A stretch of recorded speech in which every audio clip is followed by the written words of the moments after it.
サーセン。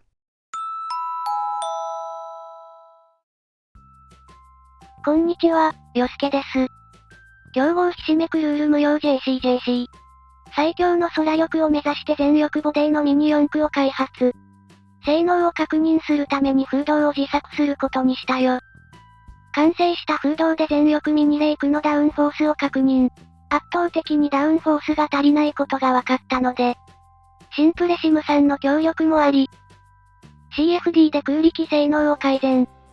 目標を上回る 339g のダウンフォースを達成。3D プリンターで印刷して組み立て。ダイエットの成果もあって、50g を切るレベルになりました。前回、大きすぎるダウンフォースを、サイドスカートの形状を変更して走らせてみたんですが、LC は超えた。だいぶ速くなったが、十分、遅い。ということで、全然ダメだったので、今回は車高を変えて再トライします。これまでは、ダウンフォースを大きくするために、できるだけ、翼とコースの間を狭くしていたんですが、この隙間を大きくして踏ん詰まっている流れを解消。プロペラの推力を上げるという算段です。よく下に突起物があると流れに悪そうなので、車高はタイヤの外径で調整します。CFD で計算した結果がこちら。ベースのスカート変更に対してタイヤ径を変更して、車高を2、4、6、8と上げていってます。当初、予想していたように、車高を上げるとダウンフォースが減少したのですが、車高プラス 6mm でダウンフォースが増大に転じて、車高プラス 8mm でダウンフォースのピークが現れる、という計算結果になりました。これはどういうことでしょうか？速度のコンターズで確認するとこうなっています。上がベースで、下が車高プラス 8mm。車高を上げるとよく下の有量が増えて、プロペラの推力が上がっているような気がします。ダウンフォースが減少せず、むしろ増大する結果となったのは、踏ん詰まりが解消されて、よく下の流速が速くなったからでしょうか？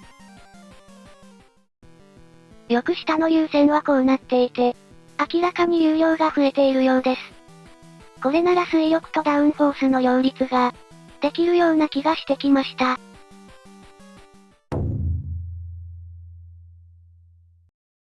ということで、部品を 3D プリンターで印刷、実験していきます。今回もベースから、なんですが、前回のコメントで、ローラーもベアリング化した方が良いんじゃないか？という指摘があったので、ローラーもベアリング化しておきました。タイヤも、ローラーも、スルスルグッと。まずはベースのダウンフォースを再計測。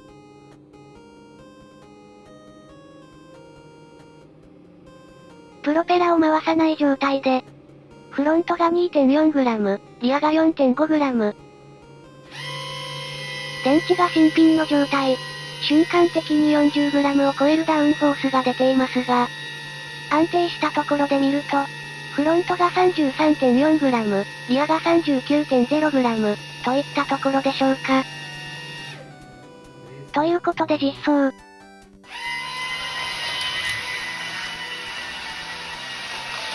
まあ、遅いわけですが、8.696 秒。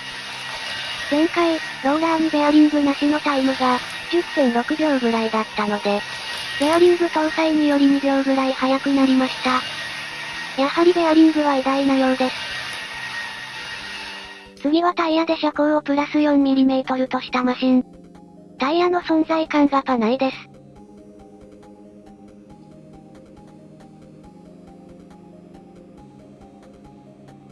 なかなか安定しない。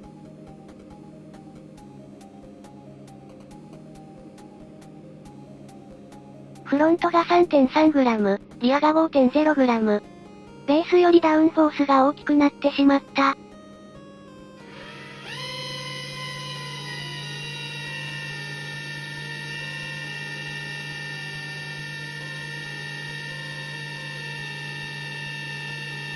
プロペラを回した時のダウンフォースは、フロントが 21.9g、リアが 32.5g。といったところでしょうか。計算通り、ダウンフォースが減少しました。ということで実装。さっきより、だいぶ早い。5.621 秒。ベースに対して3秒も速くなったぞ。つまり、次は2秒台が期待できる？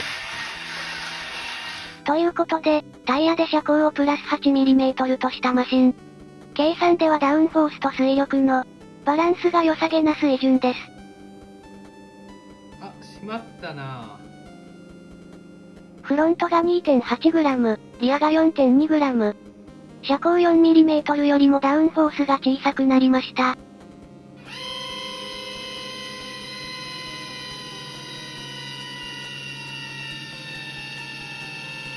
プロペラを回した時のダウンフォースは、フロントが 15.5g、リアが 26.0g。といったところでしょうか。計算ではダウンフォースが微増する結果でしたが、風洞では小さくなってしまいました。まあ、床が動いていない影響かもしれないので、とりあえず実装。ちょっと速くなったか？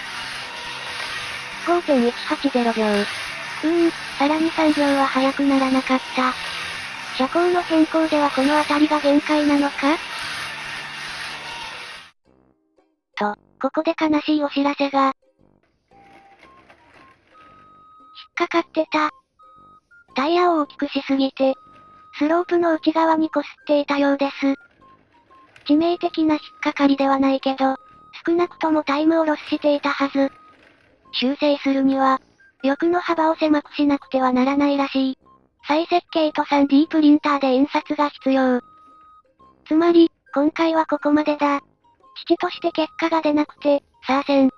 まあ次回こそ、2秒台を狙うんで、高評価とチャンネル登録とハイプで、応援してくれると嬉しくて。ニコニコ超会議で風洞を展示することになりました。今年はグーテイもクージなどと同じブースで展示します。昨年と同様に、来場者のミニ四駆のダウンフォースを計測。今年は空気抵抗も計測できちゃうぞ。ということでゴールデンウィークに僕と握手だ。ではでは。